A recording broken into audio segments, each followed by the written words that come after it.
What's up, everybody? This is Michelle from HipHolitics magazine, and today I'm talking to Director X, formerly known as Lil X. And with that said, let's go ahead and begin with your name change. You went from Lil X to Director X. Do you feel like that the name change is an indication of growth? Yeah, definitely. Even just at the meetings of the names, they're not little anymore. You know what I'm saying? Exactly. So, exactly. Yeah, it's time to grow that up. I've had enough of that. Do you feel like Director X, aside from the growth part, do you feel like it's a more appealing name for individuals who may be interested in you? Definitely. Definitely. It sounds better. Listen, Director X sounds better. Doesn't it? Am I alone on this, or are you with me?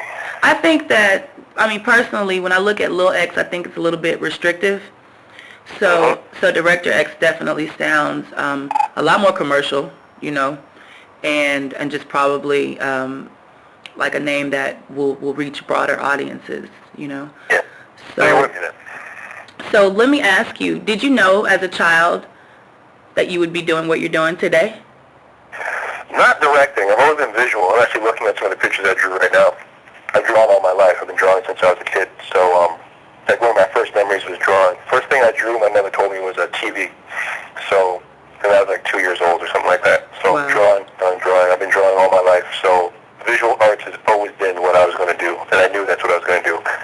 Finding directing and filmmaking, that didn't happen until high school. Okay. And so tell me about that. How did you begin in the film industry? I was working at Much Music, which is like MTV up here, and I was an intern. There's a high school internship program, and while I was there, though, that's when I started looking at the cameras and the videos and started to get interested in the artistic side of it, like seeing that there was some art involved in that, Okay. It could feel that artistic part of myself. Okay, so it was basically, that you were already able to, link it to what you were already doing and just kind of extend yourself further? Yeah. Cool. And let me ask you, do you think that, because, I know you do a lot with hip-hop, do you think that there can be a stigma attached to being known as a hip-hop director or producer? Definitely. Just like everything else, I was explaining to my friends that, this is hip-hop, and it's the same way graffiti was never considered real art. And even now, when graffiti is, you see the type of stuff that's happening in the graffiti world, which is incredible, there's still a public perception that it's a criminal act. Graffiti itself, our hip-hop art is synonymous with a crime. You know what I'm saying? Gotcha. So, if someone does graffiti, that's a crime. And that kind of sticks with us. So you're a hip-hop director. Oh, that's nice.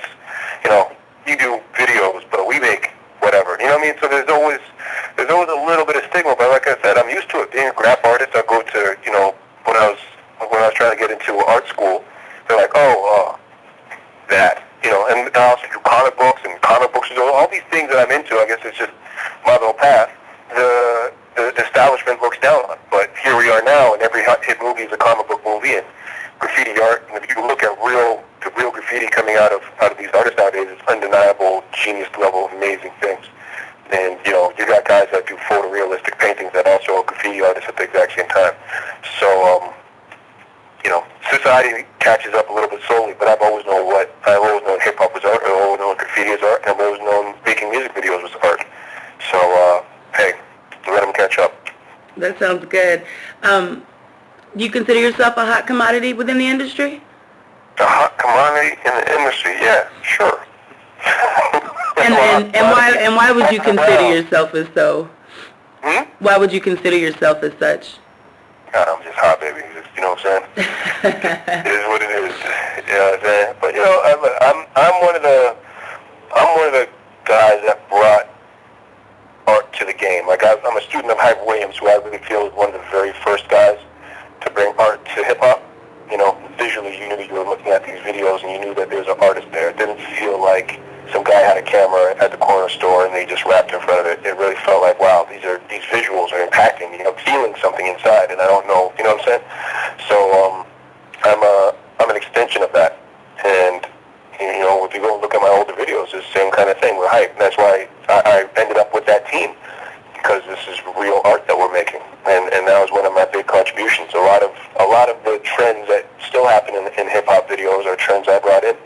So hey, And I'm glad that, you know, there are people like yourself and like Hype that took a chance on what nobody else wanted to take a chance on, and just built it. And, you know, it's basically like, I look at y'all as, I look at y'all as artists, hands down, because you're going from nothing and you build that nothing into something.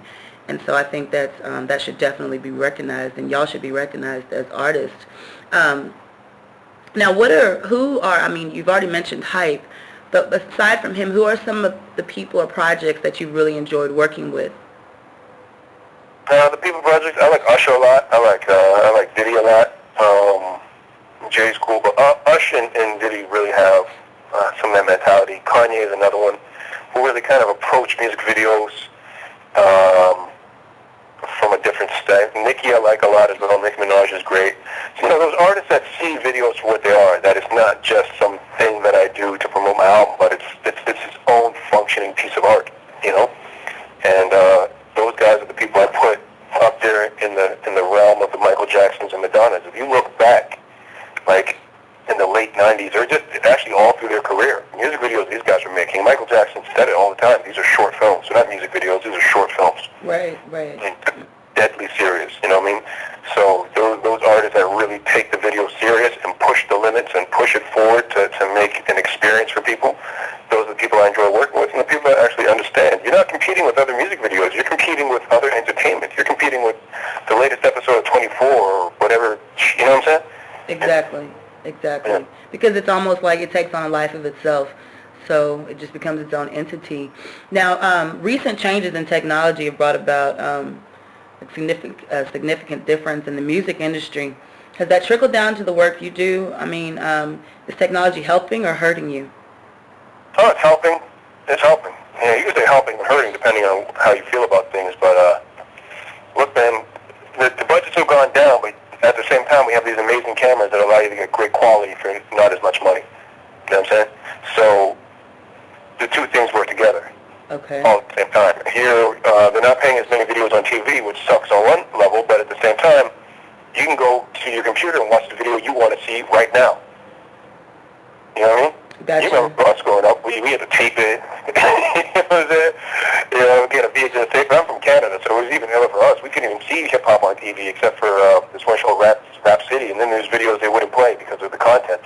So someone would have to go to the States, tape it off BT, bring it back up, and then we'd watch that. Like, this is how we saw videos back in the day. Wow, that sounds like a YouTube thing. Yeah, you know what I mean? Real crazy. Mixtapes, all that. You remember this whole idea of get it right now didn't exist. So now you have YouTube.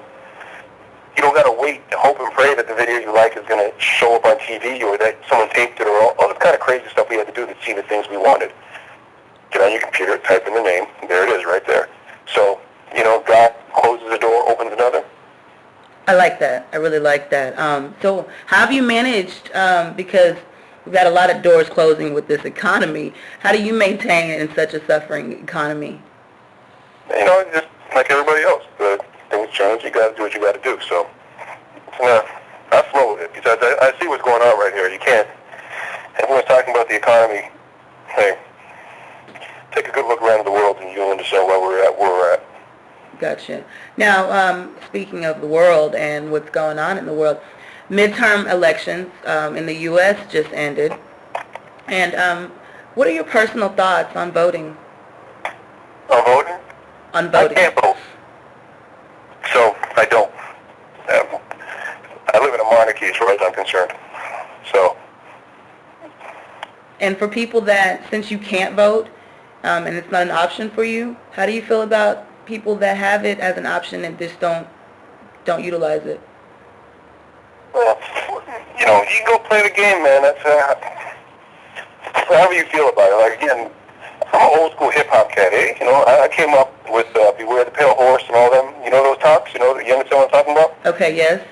Yeah, all right. So, y'all can play that game if you want to play that game. It don't make no difference. I got you. I'm about done, but is there anything that you would like for us to know, what projects you're working on, what we can look forward to seeing from Director X in the future? Just keep your eyes open, man. Keep your eyes open at the bottom of the screen. See what's there. I'm a quiet dude when it comes to what I'm doing until it's done. You know what I'm saying? So you'll see it. You'll feel the impact. I like that. I'm kind of the same way, and it keeps me on my toes, but it keeps others at bay a little bit. So I kind of like that. You know what I will say, look out for? Looking for Swiss Beats in Dubai. That was the last joint, and we're waiting on him to release that joint. So sit tight on that. You'll be happy to see that. That sounds good, and I know Swiss is hot. He's been hot, and so people are always looking to hear from him and see what he's got going on. And I just want to personally thank you again for taking time out of your busy day and your hectic schedule, and for being so prompt. I've never had an artist call me at the exact time that they were supposed to. You're welcome. Remember, I'm a director, you know what I mean? We got call times and triple overtimes. I have a whole other world of time and money that these kids don't deal with. And it shows, and it really does. Again, this is Michelle, HipHolitics Magazine, Director X, and we're out. Thank you.